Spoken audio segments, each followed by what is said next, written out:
Kimberly, kinukumusta mo ba si Papa mo kung okay na yung paa niya? Simula ngayon, tanungin mo siya, ha? At kapag hindi pa siya okay, ikaw ang tumayo at umalalay sa kanya. Kaya mo ba?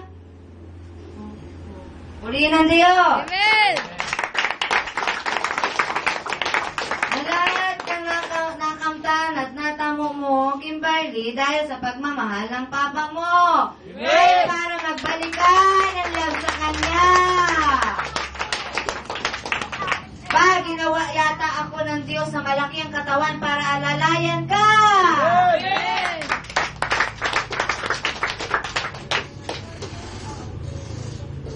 Alam niyo ba?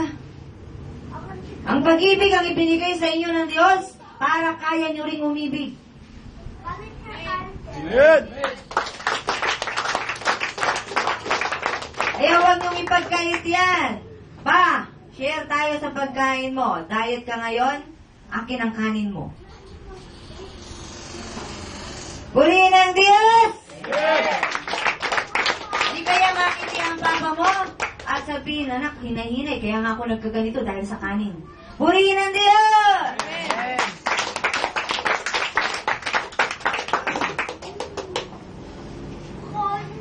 Simula ngayon, isipin ninyo yung bagay na makakapagpasaya sa mahal nyo sa buhay. Sapagkat kapag sumaya ang mahal nyo, di kaya sasaya din kayo? Amen!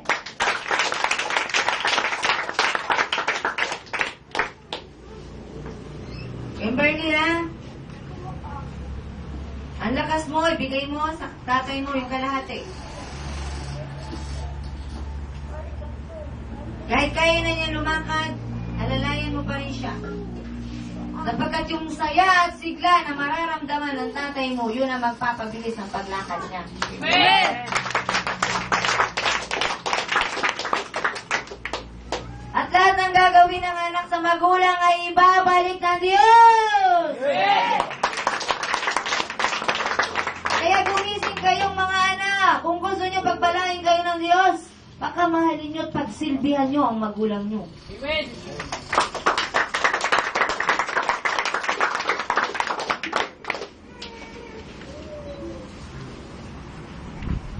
Paano yung anak na may asawa na?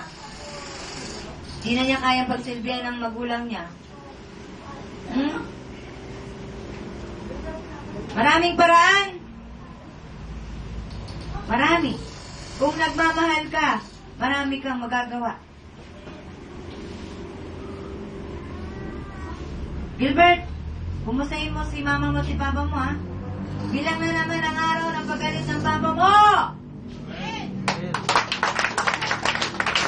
Siguraduhin mo, nagmamahalan sila. Kapag sila'y magkasama, dapat wala nang buwangan samahan ng loob. Amen. Yan lamang yung time para maipadama sa isa't isa, yung pagmamahal. Aagawin pa ni Satanas. Papayag ka ba, Gilbert? Amen. Amen! Kaya kalapitin mo silang dalawa, ha? Tumabi ka sa kanila sa kama. At pag hindi mo nakita nag-aakap sila, doon ka matulog sa gitna nila. Amen. Amen! Kaya umakap ni papa mo, si mama mo, paakapin mo. Ha? Itali mo silang dalawa, igapos mo. Amen. Ngayong magkalapit ang mag-asawa, nandun yung chance. Para masabing I love you. Para may kiss. Hindi yung sa text, ha? Ikikiss mo yung text. Ha? Kapag magkasama, mas maipapadama ang pagmamahal. Amen! Ha? Hindi yung ingat ka, mahal ko. Good night. Ngayong magkasama, wala nang ganon. Ha?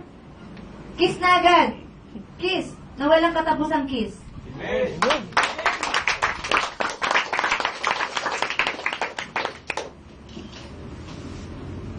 Pakita niyo sa gawa. Faith without action is dead. Amen. Love without action is not love. Amen. Kung hindi nagpakababa si Jesus, kung hindi nagkatawan tao si Jesus,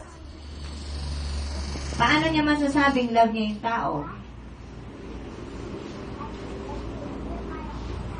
Kung hindi napako si Jesus sa krus, lahat ng tao ay saan ang punta?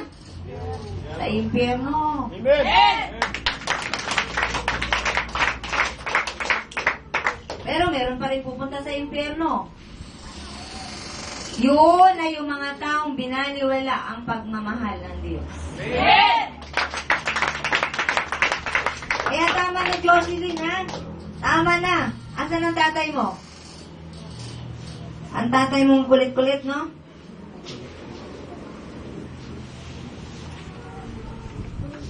Sino pa ditong magulang ang ayaw na ang anak ay nasa kalinga ng Diyos? Walang magulang nagugusto na ang anak ay mapahamak. Amen.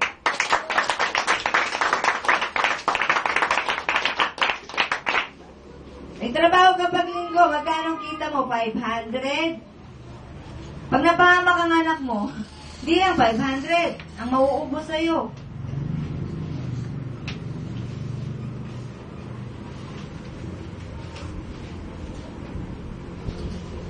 Ang buhay ay pinakamahalaga kaysa sa pera.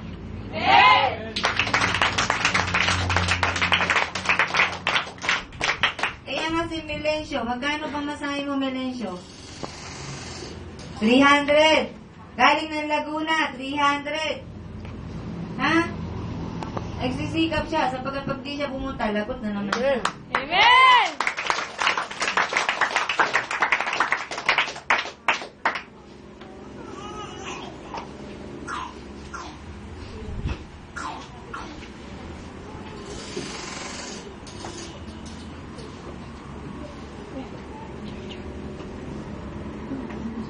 Kung ngayong araw na to, magdidilim, ano ang gagawin nyo? Ha? Kung magdidilim ang paligid, ano ang gagawin ng mga anak ng Diyos? Mag-iilaw. Mag-iilaw, natural. Pag naubos ang kandila, ano na ang gagamitin? Ha? Wala na. Puso. Ano? Puso. Puso. Nagdilim ang paligid na wala ng ilaw. Ang araw ay natabunan ng dilim. Ano ang gagawin ng mga anak ng Diyos?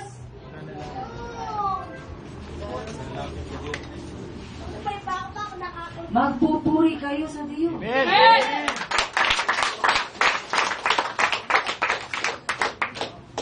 Ano kung hindi kayo marunong magpuri, anong gagawin nyo? Iiyak kayo. Pero kung mga anak kayo ng Diyos, magagalak kayo. Sapagkat yan ang nais ng Diyos. Sa mga bagay na hindi kayang unawain ng tao, ay tunay na kapahayagan ng Diyos. Amen.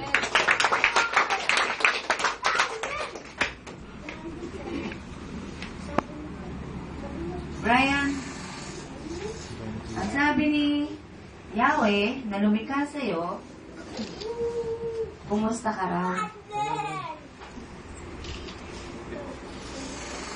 Sabi niya, hindi ka raw mabuti. Kasi gusto mo sana kausapin yung tatay mo. Tama ba? Tama? Sino tatay? Purihin natin. Amen!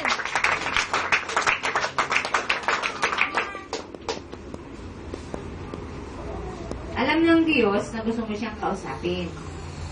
Pero, nais ng Diyos, pakita mo sa Kanya na talagang anak ka niya. Amen!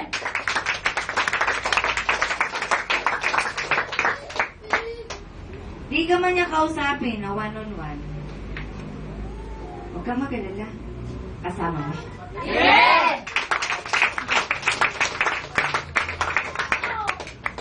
Isang pagbati mula sa tatay mo ng happy birthday. Amen. Amen!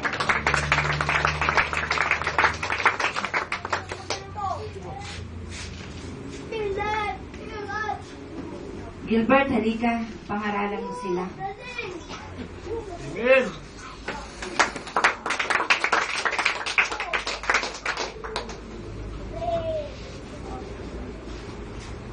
Magandang umaga po.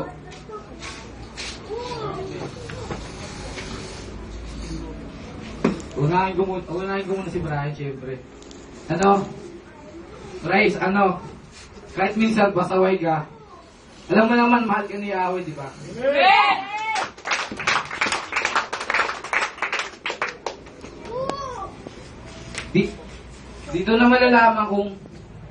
Dito malalaman ni Yahweh kung meron ka talagang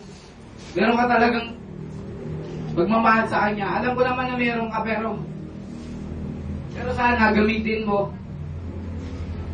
Yun lang masasabi ko. Happy birthday. Amen! I love you din. Amen! Alam mo kahit minsan hindi tayo nagkakaunawaan. Alam mo, mahal din kita, Bray.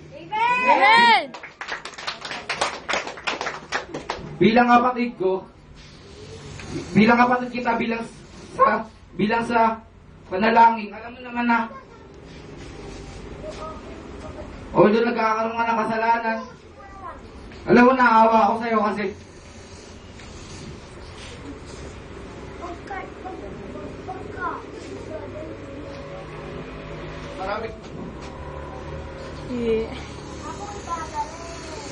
kahit marami kang nagawa, alam ko, magsisikap ka pa rin kahit Amen!